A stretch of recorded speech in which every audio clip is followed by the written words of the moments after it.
On the news this afternoon, government lead process of oil face-off is river. Face-off in task to Mark Ifiemi Andrew. The President Ifiemi Andrew says he was part of those who agreed for Governor Nyesom Wike to lead the process of resumption of oil production in OML 11 in yesterday. After environmental rights campaigners Ifiemi Andrew criticized the choice of. We went to Iran to see the president. Governor provided us reports. If it was for good interest, we didn't do that. The government was so good, and those of the things that he has our best interest. Now, the English word lives in this circumstance. Is there a nation of people that the governor will carry? That's not the that. They have his experience. He should provide us with the necessary every support. The Kagote president, however, justified the process of resuming oil production in OML 11 in Ogoni land. There should be a time we should stay away from politics. Let's deal with these things and be logical in our and rivers. So if rivers people, if we could they do it and say they're part of that state anymore. Several persons have said a trip to the government house. So at what point are we going to say something in one voice? And he even said, look, whatever he's doing is not for his own government, but the government hereafter, the one that will come after him. As you know, Mr. Akpobari had said that Governor Wike is not qualified to lead the delegation, saying he's an interested party, having claimed to have bought 45% shares from OML 11.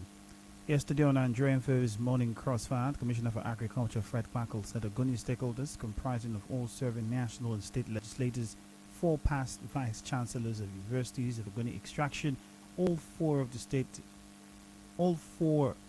Ogoni Council chairmen, the presidents of Masop and Kagote, decided to get the state government involved in the multi-consultative process to avoid a possible breach of peace in Ogoni. The face-off between the Rivers State Task Force on street trading and illegal street traders at the site of the demolished slaughter market continued this morning. Scores of task force officials stormed the area, setting on fire makeshift shops in the area. Our correspondent reports that the incident led to chaos as street traders ran away. Over 5 vans of task force officials were sighted at the scene today with police presence. Recalled that last week, 5 task force officials and a policeman were injured in a clash with street traders. Convicted serial killer Gracious David West is set to have appealed his death sentence. His lawyer Christian Chukwu says he has filed an appeal at the Port Harcourt Division of the Appeal Court to challenge the judgment of West guilty of murder and attempted murder and sentenced him to death by hanging in 2020. West was convicted of the murder of several young women, attempted murder by Benita Etim in October last year. The trial of the leader of proscribed group IPOB, Nnamdi Kanu, will resume tomorrow. Lawyer to Mr. Kanu, Aloy Ejimako, said the IPOB leader was looking forward to being vindicated ahead of his trial. Nnamdi Kanu has been facing trial since 2016. On October 21, 2021, the Federal High Court in Abuja adjourned his case till November 10, 2020.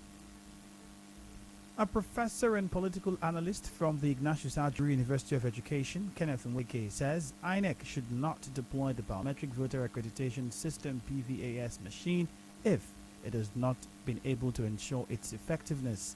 There have been a lot of complaints on the malfunctioning of the device after its use in the Saturday governorship election in Anambra State.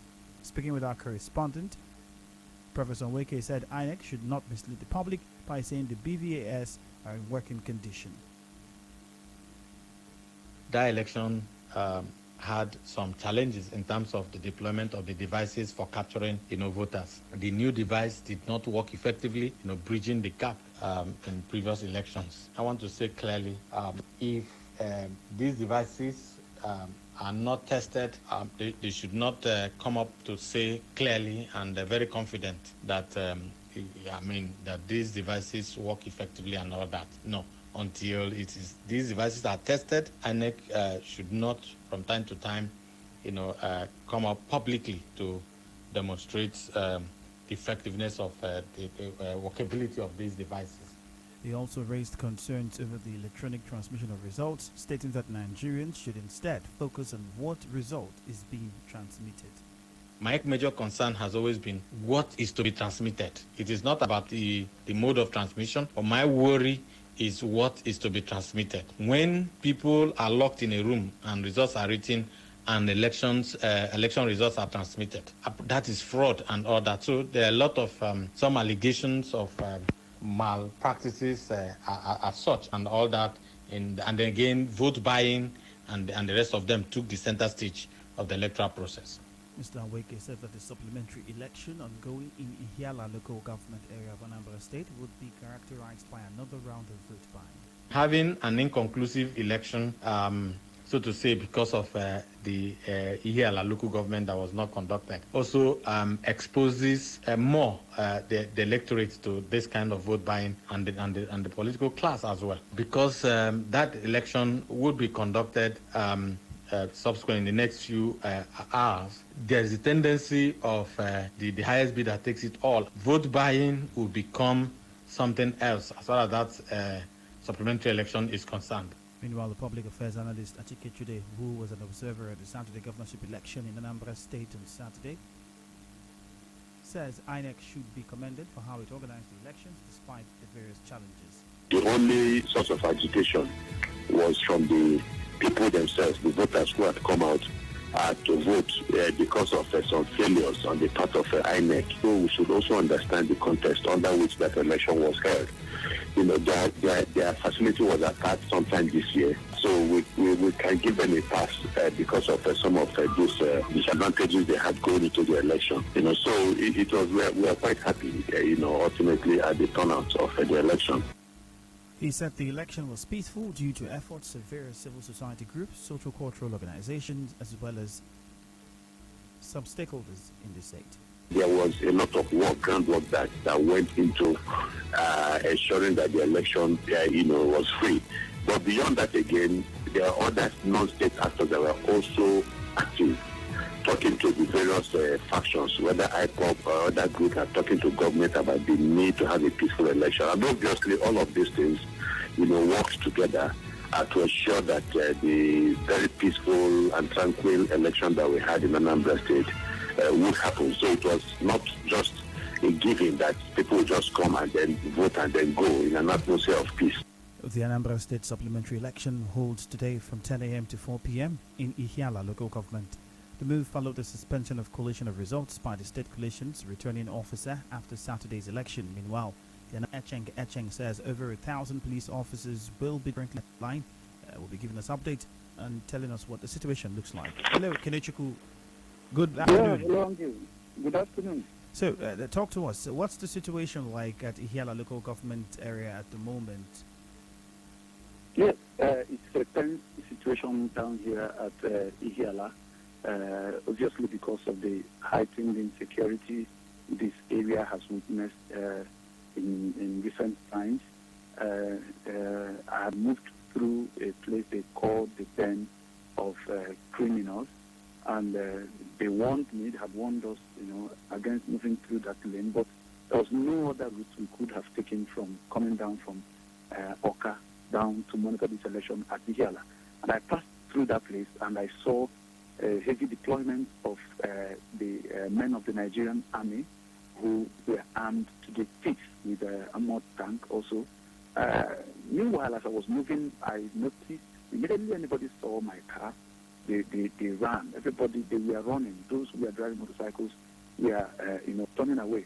And I asked some questions, and I observed that there is serious fear among people of this area, and that may indeed affect, the conduct of this election today. It is past 12, and I'm presently at St. John the Baptist Catholic Church, also close by his community primary school, Uboli Uzo, in Ihiala local government area, where we have two polling units 001 and 002, and the election is supposed to take place here. But there are no INEC officials here, neither are there any electoral material.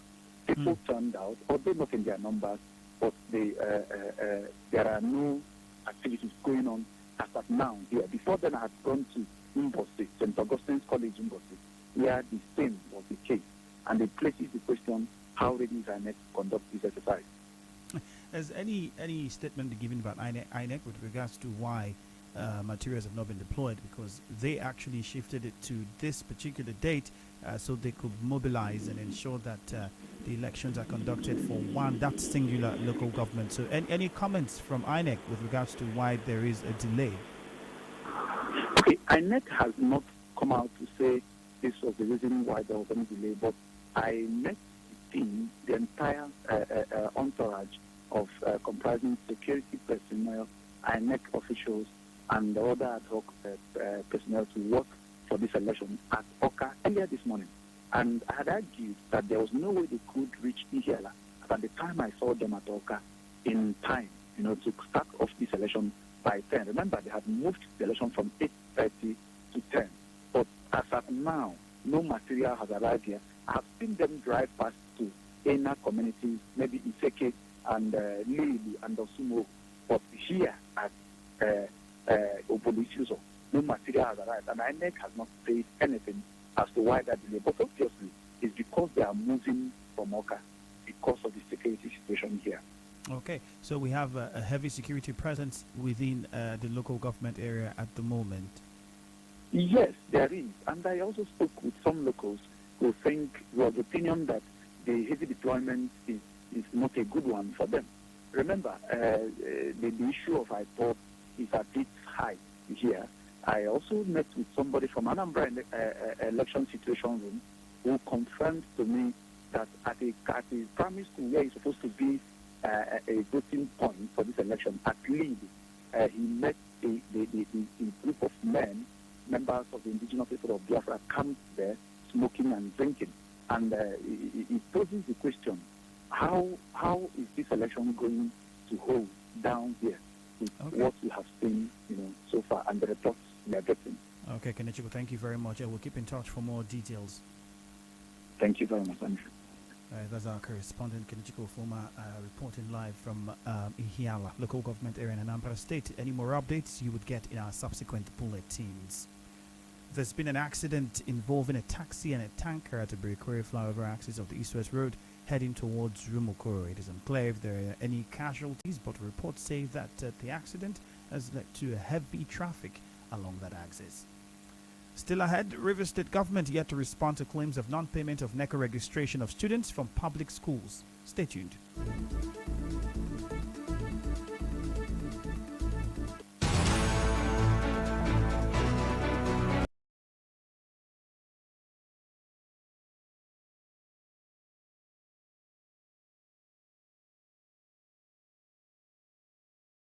Nigeria Info.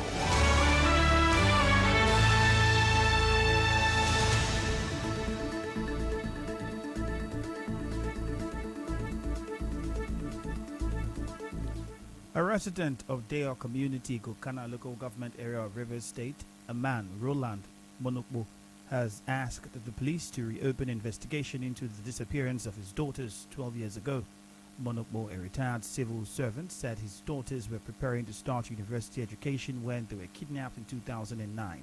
He said the abductors refused to release his two children, identified as Skolatika and Marianne, after he paid part of the ransom. He believes they will return home someday and is now calling on the state government, civil society organizations, and the international community to join him in the search for the girls. The state police public relations officer, Nnamdi Amuni, has asked Monokbo to lodge a formal complaint to his office, promising to look into the matter. Residents of Rivers State are beginning to drag the state government on social media over reports that the government has not been able to pay for the NECO registration of students from public schools in the state. Some of the residents spoke on Nigeria Info's Morning Crossfire. They said the government has failed in the aspect of education. Some of them called for the resignation of the Commissioner for Education in the state. The Rivers State government has not in any way helped in education. How will on earth the Rivers State government promise to pay NECO fees for students? And at the end of the day, today, these students have nothing there. It's a situation where students sit in an environment where students disturbs them. There is this NECO children, this is for the development of human capital in Rivers State. They said they happened last year. When we say Rivers State government did not pay NECO bid for Rivers students, Commissioner came out that it's a lie, that they paid. Rivers State government does not have law for basic education. As you may know, a public school teacher in the state had said students from public schools have not been able to access their NECO results because the state government is yet to pay for their registration. Schools went to Ministry of Education requesting for PIN because normally you're supposed to generate PIN for the students to pay for, and Ministry did not give any PIN. The period NECO gave for that process elapsed, and no public school in River State registered. River State government, through the Ministry of Education, now liaise with NECO to grant access to the schools so they can just do a posting on that to the site, which was actually agreed, which was granted. No student in River State have been paid for. They were not paid for till yesterday night. They have not been paid for. The exam has been concluded. In the child result state, what they will tell you is that you are owing NECO. The teacher also said that the students were allowed to write their exams because of the working relationship between NECO and the state government. Some of them are waiting to use it in their special education program. I know, and I think a Grace of Nigeria University gave them till 26th of this month to bring their results. And if failure to do that, you stand to lose your admission. So the tempo is tense on the children. But they are on tight corner. Some of them have come to me that want to make individual payments, and we don't have that access. They can't even pay their debt on their own because the schools are not willing to collect anything because the government said don't collect, and they are not even sending money to the schools. The River State Ministry of Education is yet to respond to this. In business, a lawyer, Festus Oguche, has called for the regulation of online fintech companies who issue threat messages to contacts of debtors when they default on their loan obligations. Mr. Oguche said such companies should use legal means to get their money back. Now that we have that kind of transactions going on a large scale on social media, to be appropriate that these things be regulated by law, by the appropriate authorities. CBN is also there, and to get it backed up by law, if possible, or to stop it outrightly so that people don't get into trouble. The Supreme Court has said that even if the transaction is illegal, the fact that you have taken it makes you bound to repay the money, but then you cannot do it by way of threats. I think they have to go through the due process of the law. Mr. Oguche, however, advised defaulters of such loans to pay up as it is their obligation to do so. In entertainment, the jazz singer Amy Winehouse wore for a final performance are sold for $243,200, 16 times its estimated value. Winehouse wore the green and black bamboo print dress at a concert in Belgrade in 2011. A month later, in July 23, she died from acute alcohol poisoning. She was 27 years old.